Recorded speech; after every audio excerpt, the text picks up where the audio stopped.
Good evening, everybody. Welcome back for the story of Helel. It's been a little while. It's been 2-ish weeks. There really isn't a particular reason for that. I've just been putting this off. Sorry. Kind of. I mean, nobody's really looking forward to it yet, so. Anyways, we are on chapter 7. I hope. Haven't checked. We're on chapter 7. Abandoning Eternity. So if this is your first video and you want to catch up, all of the other chapters have been posted on the channel, or you could visit my website where you could read the book for free. You could, follow along, you could catch up, read ahead, whichever. Now, this chapter is a little bit of a long one, so I really hope my voice pulls through. But without further ado, let's get right into it. Abandoning Eternity. First of all, disclaimer, I will probably stumble over some words or read something wrong. I might have to backtrack. We'll see. It's not gonna be perfect. It'd be really impressive if it was, though. So, stay and find out. It's already going. Okay, I'm gonna try. Helel sat in his space, listening to the tumult of malicious voices which promised him pretty jewels, a castle in the hills, and their loyal devotion. Slowly, his hands lifted themselves to his ears and his eyelids fell. He didn't want to hear any of it. They were too loud, both here and in the physical realm. Let me go. Tears climbed into his eyes but didn't fall. What right did he have to cry, to shout out his frustrations and turn back to how he was? I have none. In front of him, the spirits of his friends flickered, blindingly white with speckles of gray. Truly, no being is entirely good save for the Heavenly Father. But when he looked down at himself, all he saw was a spiral of darkness, with barely even a speck of light. Complete sorrow overwhelmed the lost guardian. The spirit of Genesis flared, drawing nearer. "Helel," she called, her voice quiet, but strong enough to transcend the barrier between the middle world and his space. She was searching for him, well knowing that she wouldn't be able to find the man. It struck his very core. Jenny, I'm sorry. We're here for you.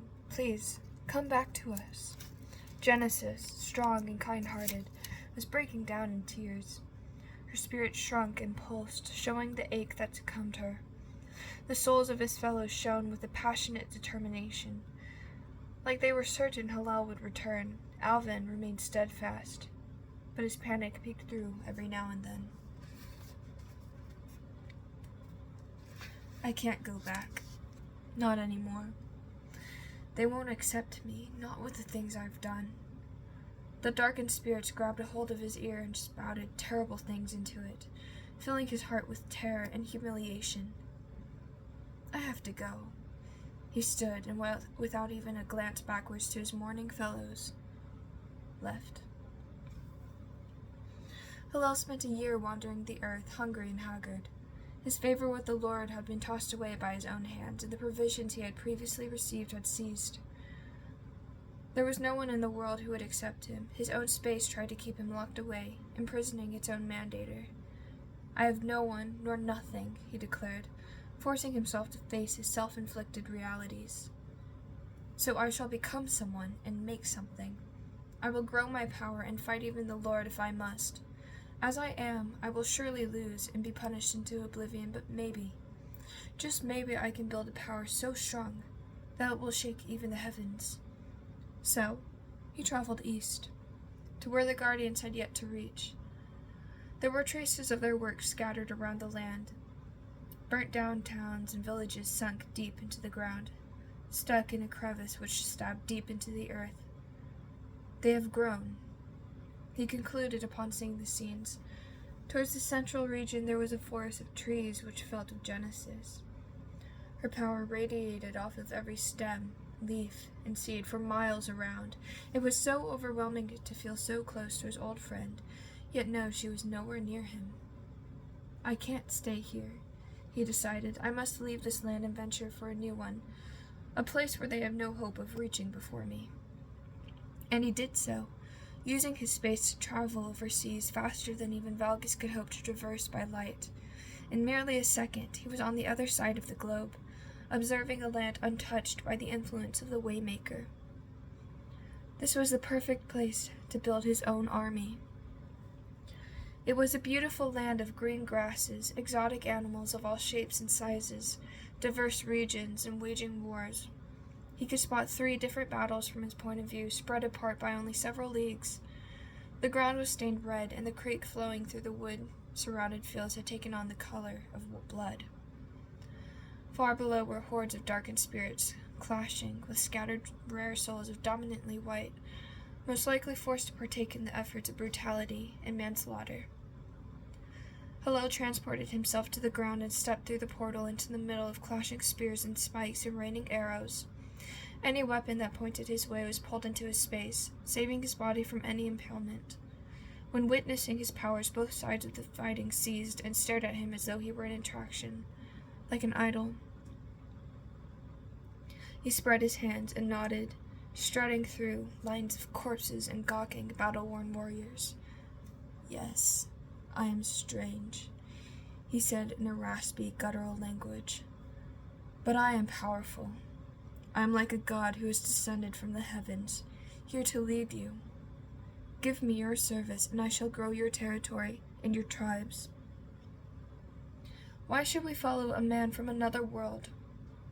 What have you to give us that we not already have?" A man garbed in silver plates and a leather thong stepped forward, brandishing his javelin. "I have power beyond your small imagination. Not only will you dominate this land, but you will dominate the world.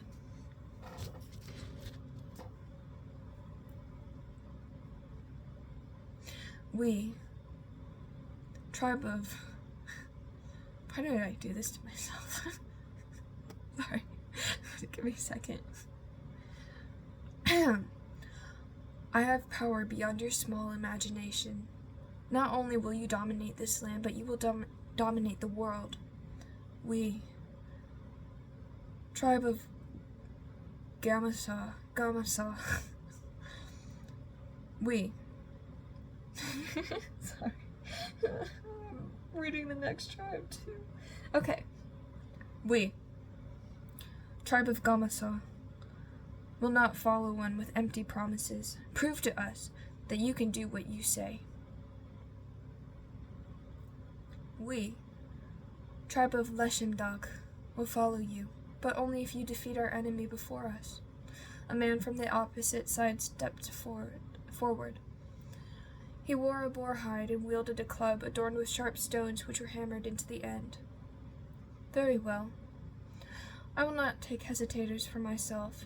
He turned to the one with the javelin. "This is the place you die. You, who follow a false god and choose not to follow me, will not find a happy place after this life." He stepped through the gap into his space and called upon his scythe, with a rod of strength and a blade of Holy Spirit. The scythe was taken through the souls of the hesitant, and their lives in the physical realm were thus ended. "The blood is on my hands," he thought as he gazed down at his dripping fingertips. It wasn't the blood of the body, but the blood of the spirit that dirtied him. This was the marker of the time he abused his power.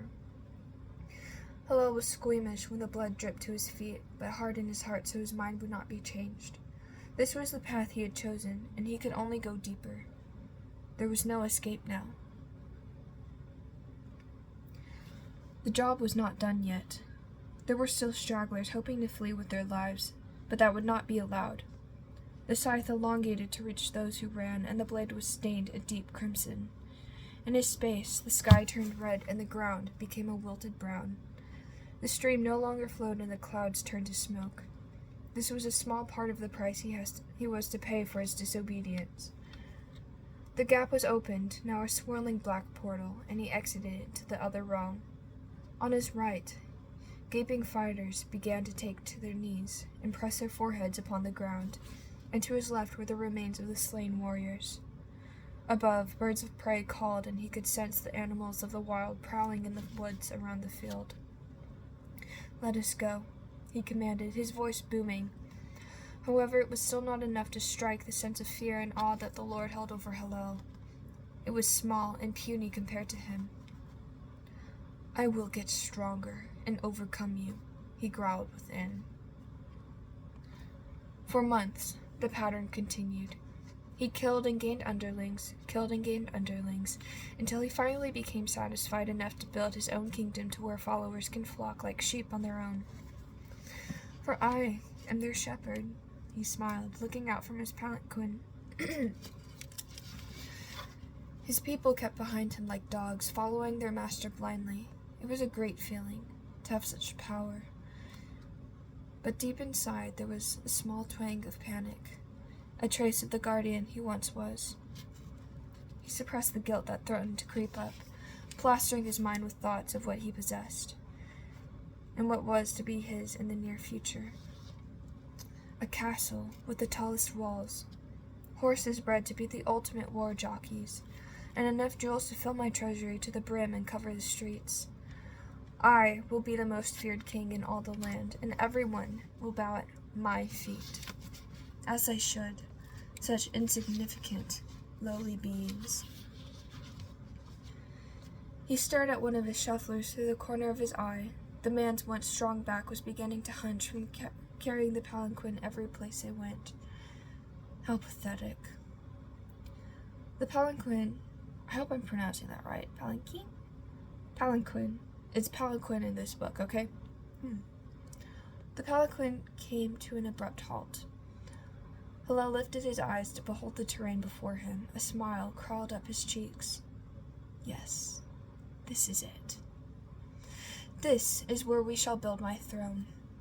Down the hill was a river of molten lava flowing into the ocean to the right, where steam billowed in black clouds from the lava's contact with seawater.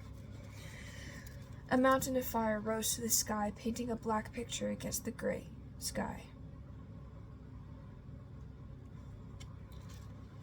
"But sire, where will we build?" one of his guards dared to ask. He shot the man a glare, but decided not to demolish his soul. "Trust me, filth. Anything is possible when done through me." "Yes, your excellency." He bowed and retreated a step, returning to his rightful position. Helel turned around and took in the sight of over 40,000 men and women following behind him. "Yes. Excellent indeed." The castle was built quickly, using the tens of thousands of people under his command. They followed his every order like a loyal sheepdog. If he told them to sit and bark faithfully, they would do so. Their loyalty wasn't out of awe or love. No, it was out of fear for what he could accomplish. And he reveled in the knowledge that he struck such terror into a man who was created in the image of his once-upon-a-time master. Maybe, with this sort of authority and dictatorship, he would be able to dethrone the heavenly king. "Only you can overcome the one who sits above." The whispers echoed in his ears, reverberating within his brain. It thrilled him that he could become so much on his own. All of the eyes that peered up at him while he looked down on the world. It was glorious. Oh, if only Genesis could see this, he breathed out, then bit his tongue when he thought about the words that had just been uttered. She would sneer at me and turn the other way. In their time apart, Genesis had become that of a prize in his eyes. Her beauty was immeasurable, and her strength only outmatched by his own. But if I could have her by my side, we would be unstoppable. It was a love that wasn't love. It was a lusting desire to possess one who shouldn't be possessed. She, a guardian and faithful to her master, would never come with Helel. But I turned away. Who's to say she can't too? He pursed his lips. peering out over the ridging of his grand balcony. From high above the ground, the warriors who had become a sort of slave looked like ants, and the ocean a mere pond. Yes, this might be enough to convert her loyalties. A horrid, aching cry wailed from one of his caves in the hill opposite his castle's right side, on the other side of the bridge that had been built over the lava stream. It was one of his creations. A failure, maybe, but it would still be kept for reference when he made his perfect slave. A weapon he would use against the Guardians, as he knew their strengths and weaknesses. Inside and out, he had read their souls and was familiar with the ways they used their bodies in battle. Their previous bonds would become their downfall. But it still isn't good enough, he confided in himself. I need more power in order to execute it perfectly. I can give you that power. If you just give me your body, the voice whispered, like a fleeting wind caressing his ear. That is one thing I cannot sacrifice for power. My body is my own, and I will continue. My body is my own, and will continue to be so. The temptations of evil have been trying to convince him for months to converge with it, to become an ultimate being. But Helel, as deeply rooted in evil as he was, did not believe it could be done. You will have to kill me before you take over this body. If the body dies, then so will the possibility. We need your body and soul intact. No, I am the king. You promised your devotion. Why are you defying my judgment? We just want you to think about what could be, rather than all that is. You could be so much more. How much more can I be? I already have immense power. My guardianship has yet to be revoked, and the fear of my followers fuels me. What more can you give me? Victory. The sweet taste of tearing down the thrones of those who stood above you and trampling over their honor. We can give you even more than what you have. All that we need in return is your body. Give it to us, and your strength will be multiplied over 1,000 times. Helel considered this for a few long moments. I will consider it.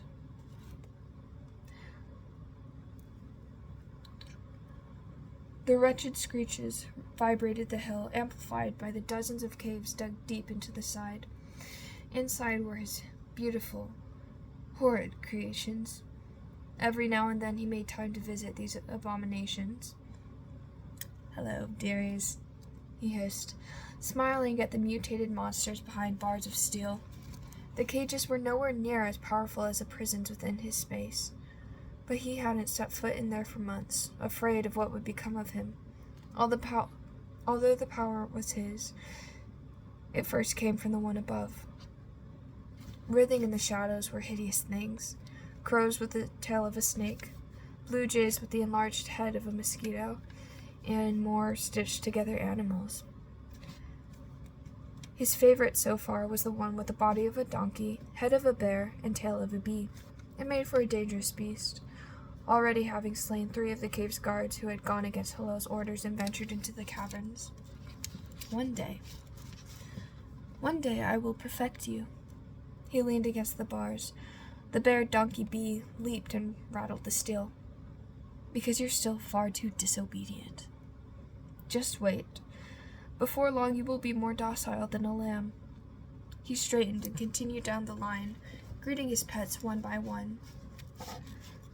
They could be so much more than mutations. Real, powerful monstrosities. Just give us your body. If you would kindly back off. I already told you to give me some time. Who are you to pressure the king? We are but your lowly servants, hoping to help our king rise. He hummed thoughtfully. You're quite eloquent. We've had many years to practice. Yes, experience does come with age.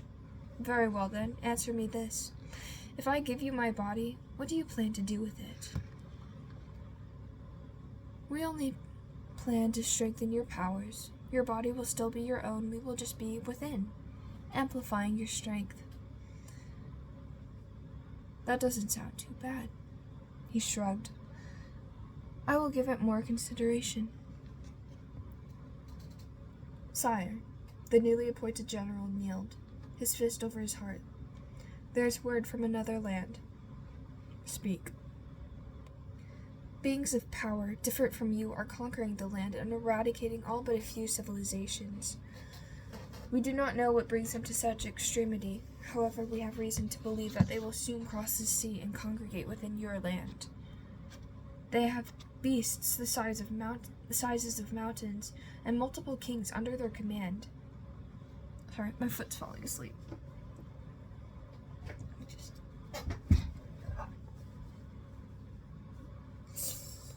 Okay. No, it's still falling asleep. I will fight through this. Helel leaned back in his golden-plated throne, sinking into the red cushion. He stroked his chin thoughtfully. What do you plan, your greatness? He asked. I will bide my time. They will not be here any time soon, I'm sure. There is no time for a futile panic. It will only become an uproar. Train your soldiers until their bodies are harder than steel and can deflect even the blade of the sharpest sword. I will make preparations. What should we do for food rations? The supply is running short. Cut back the rations and raid some of the villages in the eastern region. Right away, sire. He left the room, leaving only Helel. The throne room was large and empty, having only a rug and throne, but it was covered in gold plates and crimson curtains, attesting to his immense wealth. His miners had recently struck gold only a few leagues north of the castle, and his treasury was eventually filled to the brim. However, that did not solve the issue of food. He now led approximately 50,000 insignificants, and couldn't feed them all with the resources he had. Not to mention that the region wasn't the most suitable for growing crops or raising livestock. The farms would have to be several miles away, and they would need to gather animals for transportation. He had already deployed 3 troops of 1,000 to find mountain sheep and boars to breed for food and material. This is more annoying than I thought it would be, he huffed, leaning back and kicking his leg over his armrest. I guess building a civilization isn't all that easy. Luckily, he had already usurped multiple leaders whose tribes had come under his reign. They were left in charge with the bare necessities like housing, farming, and law enforcement. Several scuffles had already broken out and been dealt with, occasionally resulting in execution. It was Helel's favorite punishment, but he wasn't blood obsessive enough to use such an extreme sentence with every discrepancy.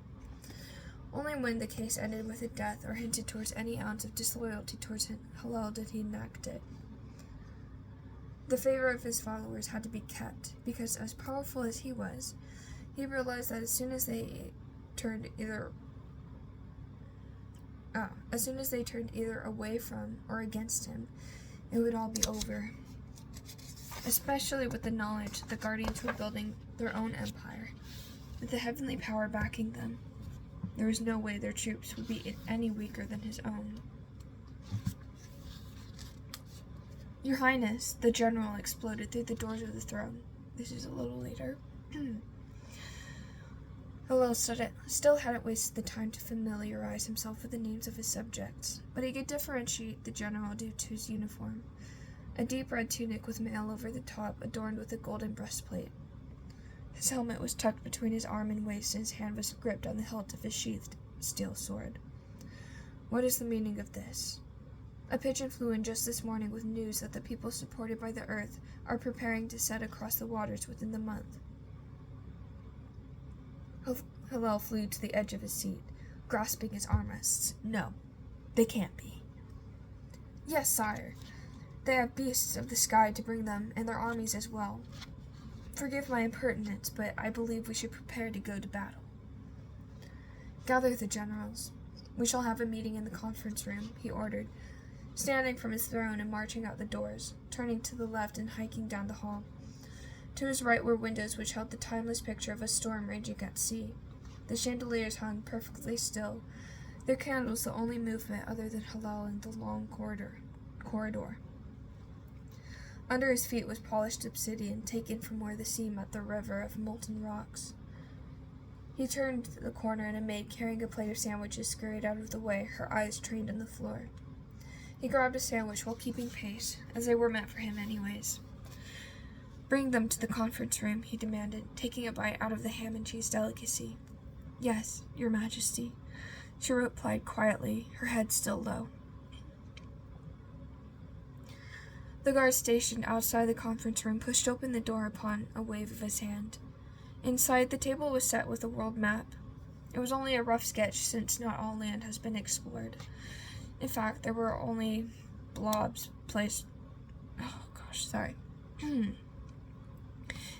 In fact, there were only blobs placed randomly on the paper in a few detailed regions. Helel already knew what the majority of the lands looked like, since he had already had a bird's eye view of them, but didn't have the necessary skills to conjure up an accurate map. He skirted around the table and took his place at the head. Light the lamps, he ordered.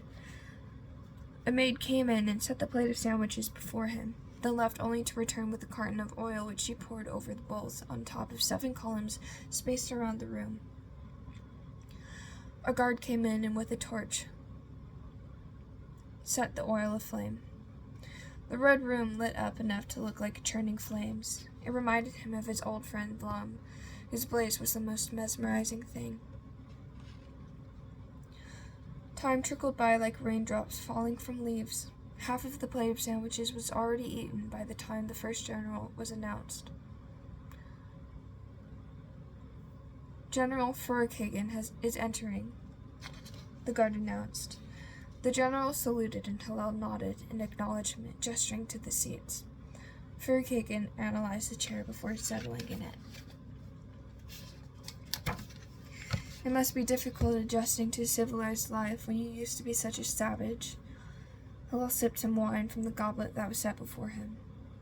It is only different, not difficult, he replied, placing his helmet on the table along with the leather cap. I see. Silence fell into the next 3 generals came. General Herc, General Boone, General Krios are entering. Welcome. When will the other 2 be arriving? They are on their way, the general who had stormed into the throne room with Dune upon his lips before notified. General Krios his name was. That probably didn't make sense. Sorry, I'm fumbling my words right now. I might need water. Let me read that again. They are on their way, the general who had stormed into the throne room with doom upon his lips before notified. General Krios was his name.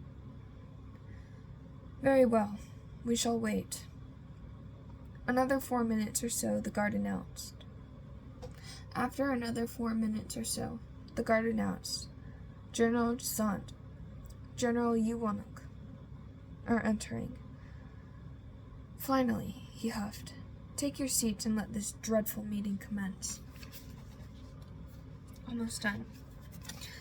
Let me get a sip of water. Sorry. How are y'all enjoying it so far? This is just a slight intermission. Let me know in the comments if you've made it this far. I'll be kind of sad if I don't get a comment. Anyways, I probably should have done this in 2 parts. It's a long chapter, but now, after hours of discussing possible routes and battlefield strategies, Helel and the generals were satisfied with what had been accomplished. Boone will take his troops around to the eastern shore. Herc's will take to the tunnels and lay in waiting. Jazant will remain in the castle as the last line of defense. Kryos, Furkagan, Yuwanuk, and myself will meet the enemies in the field of blood, where I first stepped foot on the continent of darkened souls. Helel's finger traced the map, circling the areas he mentioned. The generals nodded in acceptance. Then, I call this meeting to a close. You may be excused. The room was finally empty after a few minutes. Leaning back, a long sigh of mixed emotions escaped. This was not a situation he expected to be in so soon. How quickly did they overturn the continent? He wondered. It would have taken over a decade with Helel to completely cleanse it of the evil which had festered within. Were they stronger now that they were without him? Or had he spurred their anger and desperation to hasten the process? He hadn't set foot in his space since the day he landed in the Dark Continent, as he penned it. I suppose I should visit. He was worried about what it would look like after a year of the Guardians desecrating civilizations. If they really have completely cleansed it, then that means I should have an arsenal of darkened spirits to command. He stepped away from the table and turned to face the burning red wall. Ahead of him was a gap between realms. He breathed in deeply and exhaled, all at once, walking straight into the wall and crossing the border of dimensions. It was darker than he remembered. The red hue had only become deeper, and the light that had once lit up his surroundings had been dimmed. Around him were spirits floating freely, taking jabs at the souls of the living. They pulled at the white specks within those souls, the parts which did not follow Helel, and they feasted on them. The vast amount of darkened specters was enough to blot out the fires which had burned in his lamps, and the colors on the walls. Even the chandeliers were hidden behind the overwhelming numbers of phantoms. He almost giggled with excitement. This would be enough to beat an entire legion of angels, he would think. There were so many that no one would stand a chance if he were to multiply their powers and gather their oaths of undying loyalty, which would be ironic considering they were already dead. Hear me, O spirits of the dark, he spread his arms, scythe in hand. Give me your covenants. Tell me you will follow me until your destruction. I will lead you into battle against those who broke your connection to the middle world, and we will prevail. If you did not know the taste of victory before, you will know it now.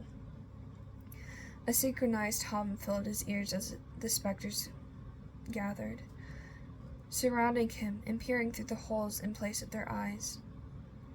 A truly hideous, terrifying being they were to exist. We swear to follow the King of Chaos until our last shred of existence is washed away by the blood of the Holy One. It was like one person speaking 1,000,000 times at once. Prison of the electric intensity of his holy power, come forth, he demanded. The crackling and sizzling filled the air with such ardent electricity. It felt like the air would explode if another source of holy power were to appear. He approached the cage of pure white lightning, which cracked like whips at him as his feet drew nearer. His scythe began rattling, and the bars of the prison shook with anticipation, then leaped out to grab the blade. The connection lasted no more than 3 seconds, but it was enough to send his whole body in shock, despite having no physical figure. That was but a warning of what is to come. You have incurred my anger, and you shall be punished for your crimes. The voice came from everywhere and nowhere at once. You will be reduced to one who is and isn't, and live in agony until the day you perish. Helel fell to his knees, his face pressed to the floor, and his entire being quivered in the overwhelming presence of him, the one who commands creation. Go and try with your futile plays, but no. Victory will never be yours until you are with me, for victory is mine. Yes, Lord. His voice shook and the air turned cold. Normally there wouldn't be a temperature within his realm, but as the presence of the Almighty One departed, so did any sense of warmth. What was left was merely an impression of what once was. but he wasn't going to give up here. What would be the point of everything he'd committed himself to doing if he couldn't complete it in its entirety? All of the things he had done that went against his very being, the conflict he had to go through every day in order to continue his conquest. What was the point of it all if he couldn't win? No, I have to win. His jaw clenched. He pushed himself to his feet and shouted, "He is our opponent. Though his strength goes unrivaled, it will not be so for long. We will rise and overthrow the throne in heaven. I!" The shout was resounding, shaking the very core of his soul. "Beings of evil, take my body, and we shall become one." And that brings conclusion to chapter 7. Thank you for watching. If you watched this long, I don't blame you if you didn't. Honestly, if I ever do a re-recording of this series in the future, tell me to do this chapter in 2 parts, please. To split it in half. Reading for 40 minutes is not good for my throat. Anyways, thanks for watching. I don't know when I'll post the next one. I can't make any promises on anything, but I'll see you then. Have a good one, and good night.